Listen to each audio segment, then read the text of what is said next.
Di sini, finansial teknologi telah membuat teknologi diintegrasikan dengan berbagai macam layanan keuangan, sehingga memberikan solusi yang efisien dan cepat untuk berbagai transaksi keuangan seperti pembayaran, transfer dana, pinjaman, dan pengelolaan aset.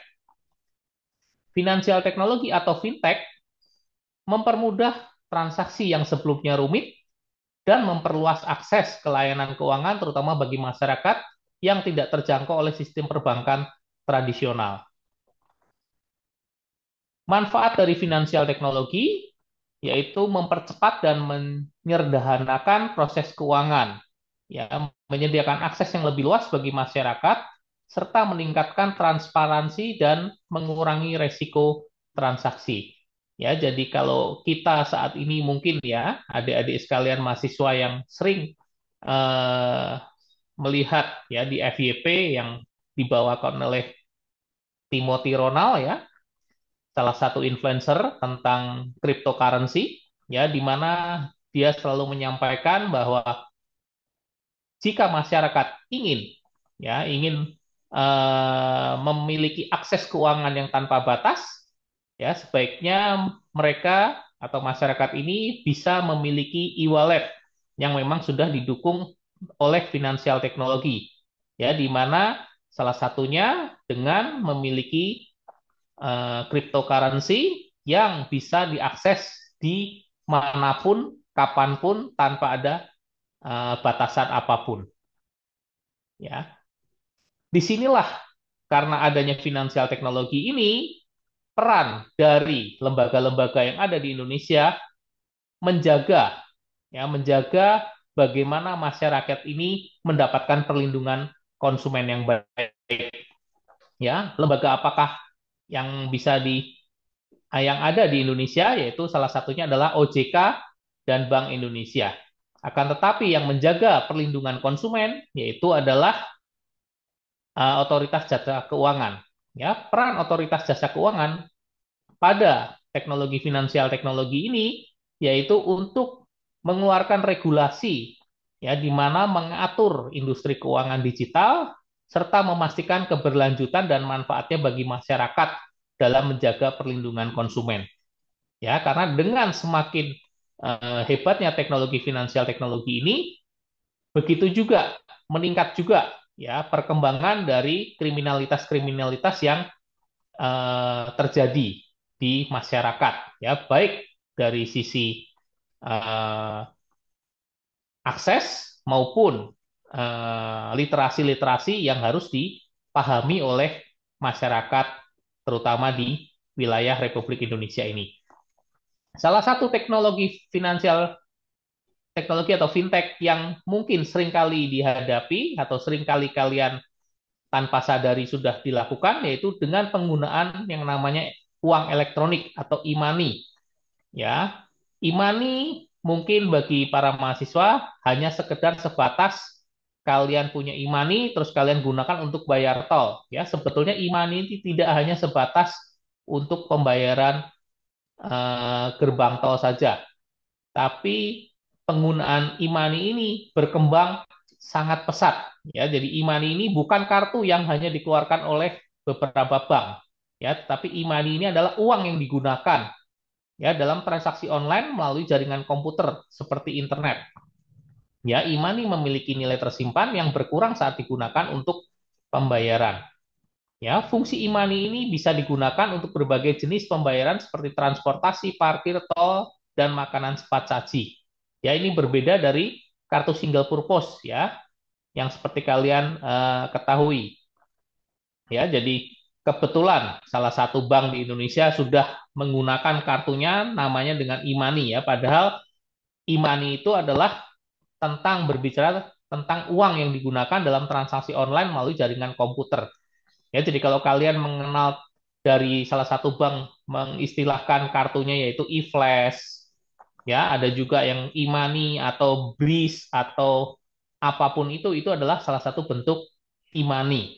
Ya, begitu juga kalian menggunakan fasilitas QRIS ya dan lain-lain itu juga termasuk dalam penggunaan e-money atau uang elektronik. Berikutnya, sehingga uang elektronik ini adalah uang yang memang diterbitkan oleh lembaga baik itu bank maupun non-bank. Ya, kalian bisa lihat di sini, bank saat ini perkembangannya juga sangat pesat karena adanya finansial teknologi ini. Ya, bank tidak hanya lembaga keuangan yang ada kantor cabangnya. Ya, jadi saat ini beberapa bank juga sudah melakukan sistemnya secara online. Ya, jadi kalau kalian mengenal eh, ada Cbank, ya ada Bank Jago, ya ada juga Alobank, itu bisa dipastikan kalau kalian ingin mencari kantor cabangnya itu agak sedikit kesulitan. Ya, mereka ada, tetapi hanya mungkin di pusat-pusat atau mungkin hanya ada di Jakarta saja. Ya, dan mereka lebih cenderung untuk menerbitkan yang namanya uang elektronik. Ya, dan kita di sini juga mengingatkan bahwa definisi uang adalah alat yang dapat diterima secara umum sebagai alat pembayaran dan alat ukur nilai. Ya, dapat berupa kertas, logam atau bentuk lain yang dikeluarkan pemerintah dan ini sudah berkembang pesat. Ya, berkembang ini tentunya didukung dengan finansial teknologi atau fintech. Berikutnya kita bicara definisi elektronik. Ya, elektronik yaitu alat yang menggunakan prinsip elektronika yang berfungsi untuk mendukung segala bentuk uh, kegiatan masyarakat. Ya, dan dengan istilah-istilah ini muncullah peraturan Bank Indonesia, yaitu tentang penggunaan uang elektronik atau e-money. Ya, apa manfaat dan kelebihan dari e-money ini? Praktis dan efisien. Ya, saat ini gara-gara praktis dan efisien ini seringkali masyarakat bahkan termasuk saya sudah lebih ke cashless. Tetapi kesulitannya apa? Apabila kita parkir di pinggir jalan, kadang uang 2.000 aja lebih berharga dari saldo kita. Kenapa? Karena kalau kita tidak punya uang 2.000, kita tidak dapat bayar parkir. Ya, yang ada jadinya apa? Habis kita belanja di Indomaret, kita keluar, kita ribut sama tukang parkir gara-gara uang 2.000. Ya, ini yang dimaksud sebagai cashless. Ya, orang saat ini sudah lebih banyak bertransaksi dengan cashless. Mengapa? Karena praktis dan efisien, waktu transaksi lebih cepat, ya, dan tidak lagi menerima kembalian. Ya, jadi nggak ada tuh istilahnya kita pada saat membeli, Pak, maaf, nggak ada uang 500 saya tukar dengan permen ya, itu sudah tidak ada lagi. Kenapa? Karena kita sudah menggunakan cashless tadi atau e-money tadi, ya, atau uang elektronik tadi, uang elektrik. Ya, jadi kita mungkin tinggal tap QRIS-nya atau tap e-money kita, ya, atau kita tap kita punya kartu debit, ya, dan membuat transaksi tersebut menjadi praktis dan efisien. Akan tetapi kekurangan dari uang elektronik atau e-money ini, yaitu yang pertama pentingnya literasi keuangan. Ya, karena masih banyak masyarakat yang belum mengerti akan e-money. Ya, dan apabila e-money ini hilang, maka orang yang menemukan dapat menggunakan. Ya, dan apabila kartu error, maka akan membuat kegagalan sistem.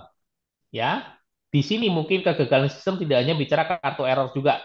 Ya, apabila tidak ada jaringan internet pun juga tidak dapat bertransaksi.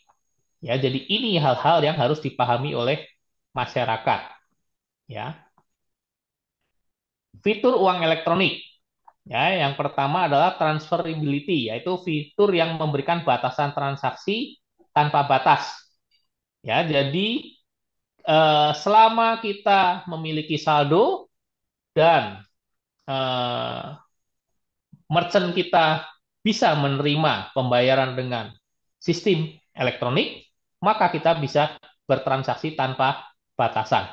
Ya, jadi fitur yang memberikan batasan ini berbicara jika merchant tidak mendukung hal tersebut. Ya, berikutnya adalah otorisasi secara online.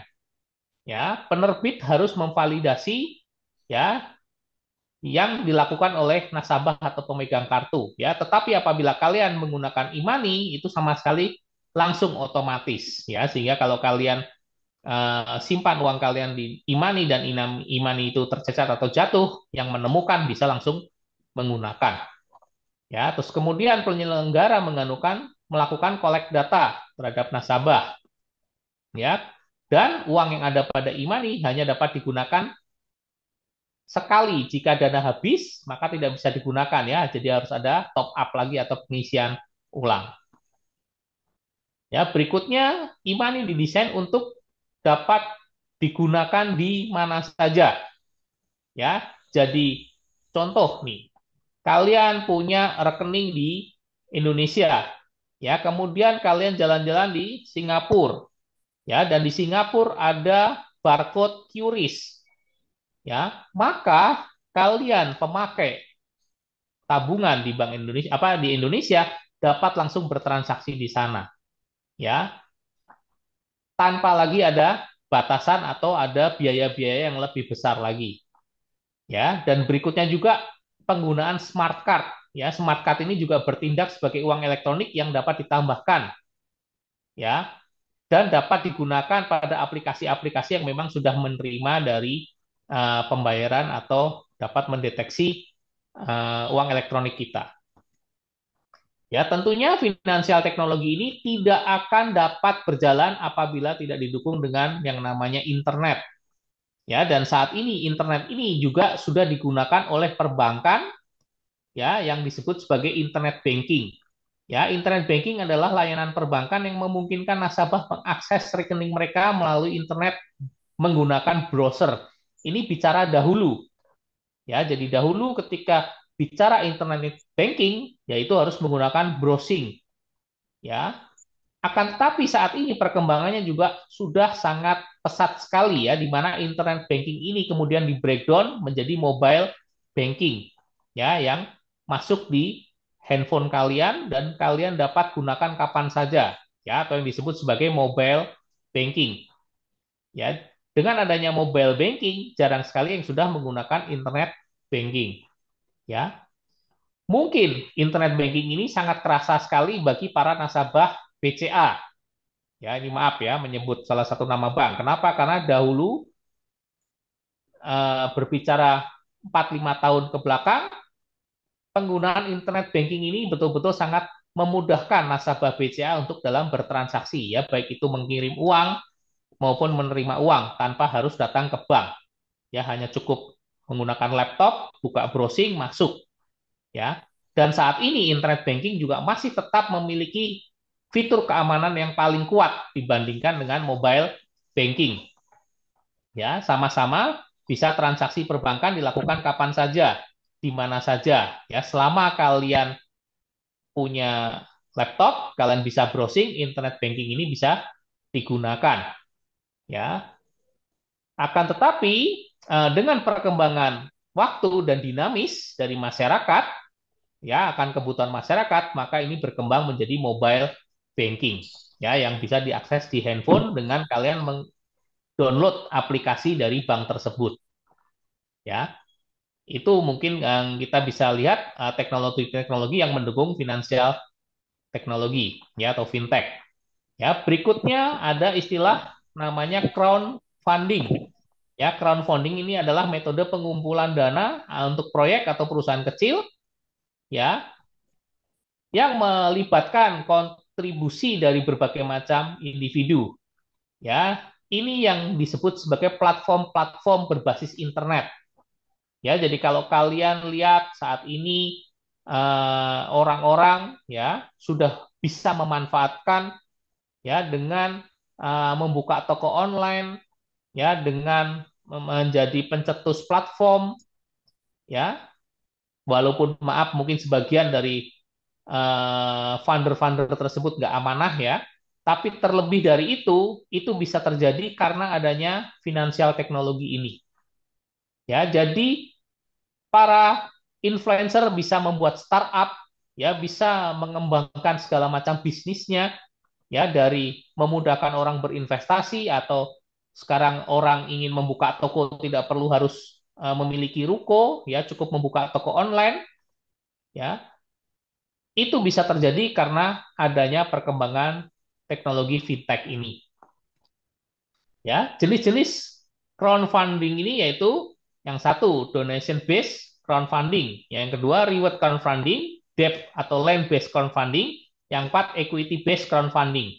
Ya, jadi kalau kalian melihat ya ada eh, apa yang mungkin terkenal ya di kalangan kalian ya, kalau yang kalian lihat sering muncul di iklan, ada kami atau uang cash atau isi cash, ya pinjol-pinjol itu muncul ya karena adanya finansial teknologi ini dan mereka membuat yang namanya crowdfunding ini ya dan mereka bisa seperti itu dengan mereka mendapatkan data ya jadi jangan kalian kaget ketika kalian sudah mendaftar di salah satu aplikasi online ya baik itu aplikasi pinjol maupun aplikasi marketplace ataupun game ya sudah pasti data kalian tidak akan pernah aman ya data kalian baik itu phone book dan lain-lain sudah pasti keambil oleh mereka dan tersebar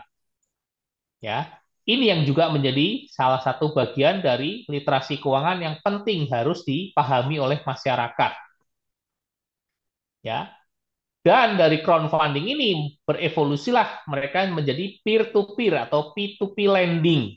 Ya, karena dengan adanya peraturan OJK yang sangat ketat, ya, dan Bank Indonesia yang juga sudah memahami tentang finansial teknologi ini, maka bisa dilindungilah customer dengan yang namanya peer-to-peer lending. Ya, walaupun agak sedikit terlambat, ya, tetapi setidaknya peer-to-peer lending ini adalah jelas ya mana yang membedakan ini keperluannya untuk marketplace mana yang kebutuhannya untuk pinjaman maupun untuk berinvestasi ya dengan adanya P2P ini maka platform digital langsung menghubungkan ya dengan para peminjam atau pengusaha ya baik yang membutuhkan dana maupun yang berkelebihan dana untuk bertransaksi. Ya, akan tetapi ini pun juga selalu berkembang, ya, bahkan perkembangannya sangat cepat sekali. Ya, bahkan masyarakat belum sempat memahami tentang P2P lending ini, mereka ini sudah berevolusi sangat cepat. Ya, sehingga kalian bisa melihat saat ini apabila ya seseorang atau UMKM ya sedang membutuhkan dana, ya, mereka tinggal membuka website OJK. Ya, mereka dapat memilih ya mana yang memang sesuai dengan kebutuhan mereka ya mengapa saya bilang di sini finansial teknologi ini betul-betul sebuah evolusi yang sangat penting bagi keperluan transaksi keuangan disinilah pentingnya literasi masyarakat ya jadi jangan sampai kalian mahasiswa-mahasiswa hanya melihat image negatifnya bahwa pinjol itu jelek identik dengan judi online ya enggak ya judi online ya judi online ya karena banyak hal negatifnya ya karena salah satunya berarti membuat orang berspekulasi sehingga mempertaruhkan semuanya membuat keluarganya sengsara yaitu judi online akan tapi ketika kita bicara pinjol apabila kita paham tentang literasi keuangan ya maka kita akan betul-betul bisa memanfaatkan pinjaman online ini dengan positif. Ya, positif itu apa? Tentunya diiringi dengan literasi keuangan yang baik. Kita harus paham, kita membutuhkan modal itu untuk keperluan apa. Itu satu. Yang kedua, kita harus membuka pinjaman online yang memiliki legalitas jelas, yaitu yang sudah terdaftar di OJK. Ya, kemudian kita juga harus paham berapa penghitungan bunga pinjaman yang layak saat ini. Ya, itu ada semua ketentuannya di OJK. Ya, setelah kita sudah memahami itu semua, berhitunglah sesuai atau tidak dengan kemampuan bisnis kalian. Ya, ketika itu sudah kalian persiapkan, ketika itu oleh masyarakat sudah dipersiapkan, maka masyarakat saat ini sudah memiliki akses yang sangat mudah sekali. ya, hanya bermodalkan KTP, ya, dan tentunya data yang sudah dipersiapkan, ya, data yang sudah dipersiapkan itu apa? Nomor telepon, email yang tidak gabung dengan urusan pribadi, Apel gitu, jeruk, dia ya. pakai Jadi ngomongnya memang kalian kalau sudah kan ingin mendukung bahwa something that happened to uh, jadi switching guys. mensupport, ya, mensupport finansial teknologi ini dengan kalian dukungan literasi yang baik, pisahkan mana yang untuk keperluan bisnis, mana yang untuk keperluan pribadi. Ya, gunakan yang keperluan bisnis itu ya memang hanya untuk bisnis. Ya. Karena saat ini dengan adanya finansial teknologi ini, Udah deh. masyarakat bisa men-set up kebutuhan mereka dari hulu ke hilir. Ya, hulu ke hilir itu apa? Saya ambil contoh. Kalian punya bisnis, ya nggak usah susah-susah. Mulailah awali dengan WhatsApp. WhatsApp yang digunakan untuk bisnis dengan yang digunakan untuk pribadi itu sudah lain. Ya, WhatsApp sekarang sudah memiliki fitur yang namanya WhatsApp bisnis. Ya, gunakan nomor telepon juga, jangan nomor telepon yang pribadi. Ya, gunakan nomor telepon yang khusus untuk bisnis. Ya, dengan menggunakan WhatsApp bisnis dan nomor telepon yang digunakan secara bisnis, itu kalian bisa langsung set up. Kalian tinggal satu orang yang menjadi adminnya. Ya, di situ WhatsApp membantu ya bisnis kalian untuk di blast ya, untuk bisa dikenal oleh masyarakat yang aksesnya sangat mudah sekali untuk ngeling dengan Instagram kalian, untuk segala bentuk media sosial kalian. Ya, setelah itu sudah set up ya dengan adanya dukungan finansial teknologi ini, kalian sangat mudah sekali untuk memiliki akses permodalan. Ya, cuman sayangnya ya saat ini masyarakat ya walaupun sudah terlambat kurang sekali akan adanya yang namanya literasi keuangan tentang finansial teknologi ini. Ya, sehingga masyarakat tidak memahami resikonya. Ya, mereka berpikirnya, oh saya sudah mengambil pinjaman online, sudahlah, saya pikirkan saja nanti bagaimana. Ya, kalau sampai bisnis tidak berjalan, toh saya nggak ada dirugikan apa-apa. Saya tidak pernah memberikan agunan dan lainnya. Ya, mereka lupa bahwa ada yang namanya resiko. Ya, namanya orang berbisnis itu ada perlu kalian pahami yang namanya resiko. Ya, resiko itu adalah peluang atau kejadian yang tidak menguntungkan ya yang dapat terjadi. Ya, dan ketika resiko itu terjadi, baru masyarakat itu merasakan ketidaknyamanannya.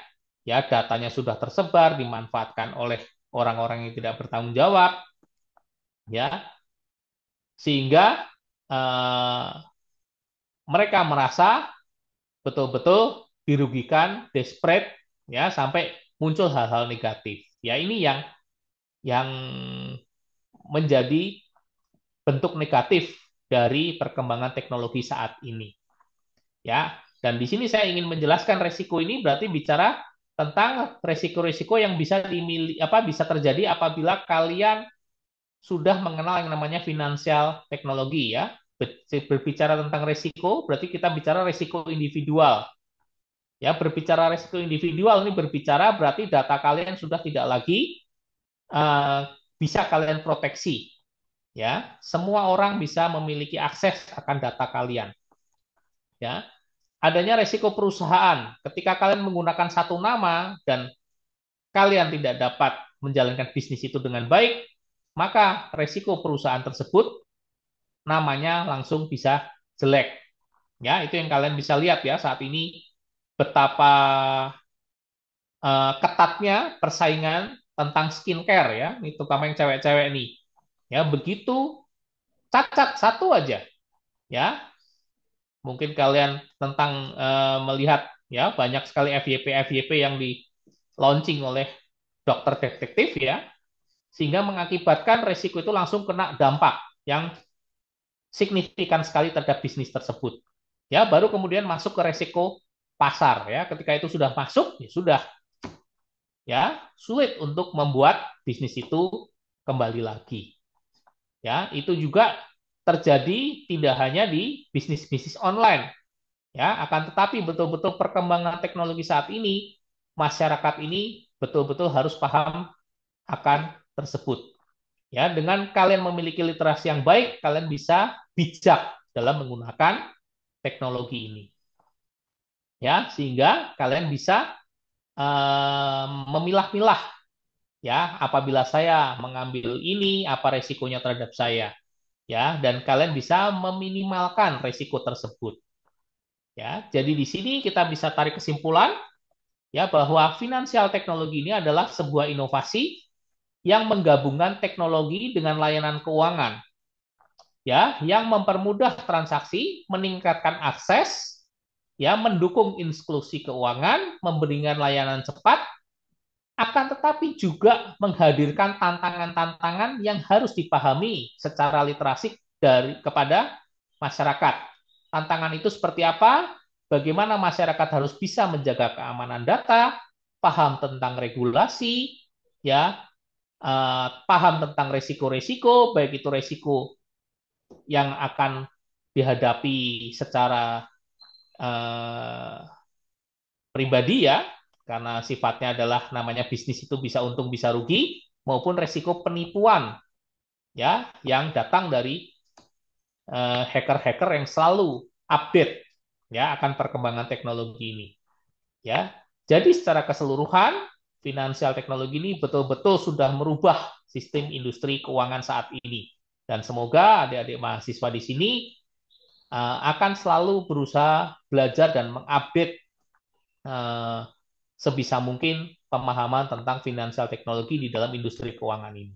Mungkin itu yang bisa saya sampaikan di seminar manajemen perusahaan ini, apalagi ini adik-adik sekalian ini bakal menjadi seorang usahawan ya yang akan memanage usahanya, maka saya yakin sekali bahwa pemahaman kalian tentang industri keuangan yang berbasis finansial teknologi ini perlu dan sangat penting untuk kalian ketahui. Ya, mungkin itu yang saya bisa sampaikan. Terima kasih. Wassalamualaikum warahmatullahi wabarakatuh.